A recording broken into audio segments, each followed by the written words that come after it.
My name is Kaitlyn, and today I'm going to show you how to do a case status check for your USCIS case. And then we're going to walk through some of the possible case inquiries that you can make online. So first, we are going to go to the USCIS website. So you're going to go to egov.uscis.gov. You need your receipt number for this. Your receipt number is going to be on your receipt. It should actually be on any documentation that you've received from USCIS, usually near the top of the page around where it says your name and your other information. You'll type the receipt number into this box, so EAC 123, or whatever your receipt number is. Then you'll click check status. It'll walk you through to an update about your case. So possibilities might be, we issued you a receipt notice on such and such date. If you don't receive it by this time, then give us a call. It could be we've updated your case, or we're actively reviewing your case, or we've scheduled you for an interview, whatever it is. And that's just going to be the general update of your case. So some of these related tools will also be helpful depending on what's happening or what you want to know. You can watch my other video for more info on how to change your address. We're not going to cover that in this video. All right, so one of the main things that people want to know is how long is their case going to take, or why is their case taking so long, or is it normal the amount of time that they've been waiting? So not all forms have published processing times, but a lot of them do. So let's take a look at how you can figure out your processing times. So click through and you have to figure out what kind of form you filed. So let's say I filed an I-130 and I'm a US citizen and I filed it for my spouse. Okay. So then here you also need your receipt notice to figure out which field office or service center it's at. It should say on your receipt notice toward the bottom. If you don't know or you can't figure it out, you can click all field offices and it'll give you a generalized processing time. Okay, so a long time. The answer is always a long time. So 31.5 months. Let's say that my case has been processing for longer than that, then I can make a case inquiry.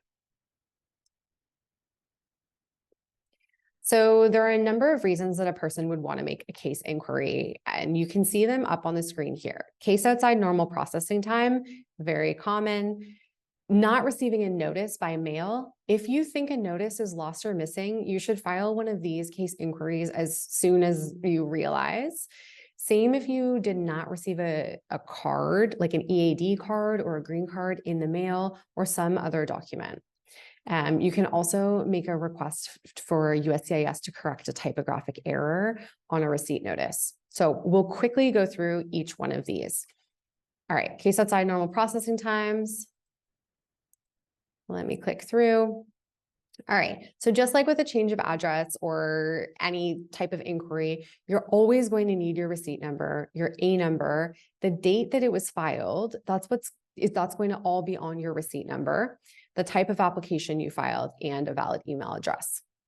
All right, so I'm not going to actually submit this, but basically you'll fill in all of this information and give a description of the last action taken on a case. So an example of this would be, let's say you filed this I-130 for your spouse. Say you received a request for evidence on whatever date. So I would type in received a RFE on, let's say, September 15th, 2022. And then I haven't heard from them since. I'm going to give my email address, let them know who filed it. So since I'm showing you how to do it for yourself, you're going to be the applicant or the petitioner.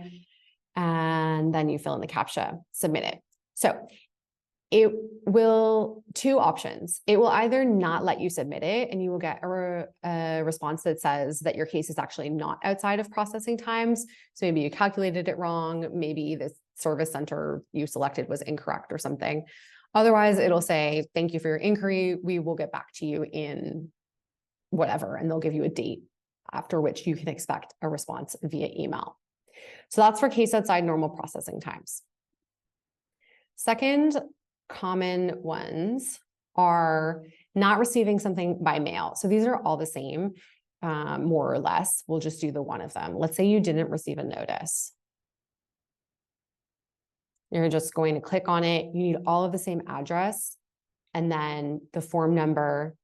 And then you want to be able to say what you think you didn't receive. So for like typical notices that you'd receive with the average case, or a receipt notice, possibly a biometrics notice, for certain types of for adjustment of status, for example, you'll get a request to send in a medical exam and you'll get an interview notice eventually.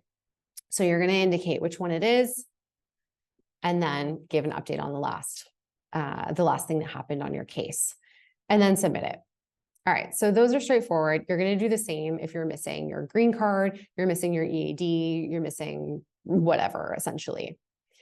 The final one that I'm going to show you how to do is a typographic error. So this happens sometimes when USCIS makes the error and it's their fault.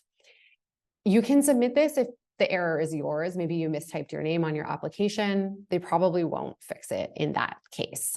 You might have to pay money and refile.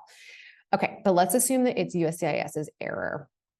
The faster you catch this, the better. So for example, if I submit my I-765 and I get the receipt notice back and the receipt notice spells my first name incorrectly, it's missing a letter, let's say. I do not want to wait for my EAD to be issued with an error on it. I want to immediately come here to uscis.gov and inform them about this typographic error. So exact same information.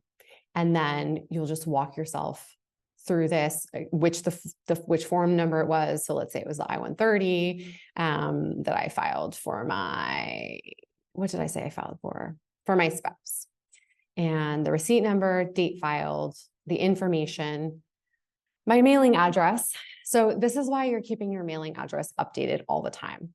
Then you'll describe the typographic error. So let's say it was on a, receipt notice, because I think you should submit it if it's on the receipt notice. So I will say petitioner's name spelled incorrectly on receipt notice, enter the correct way you want it spelled. So I want my name spelled correctly, Kaitlyn, not Kaitlyn, let's say, and then I'll submit that. So those are the most common needs that people have in terms of contacting USCIS. And oftentimes it can be faster and more efficient to submit these online instead of calling in. All right, if you have specific questions, drop them in the comments and I will do my best to answer them helpfully. Thanks.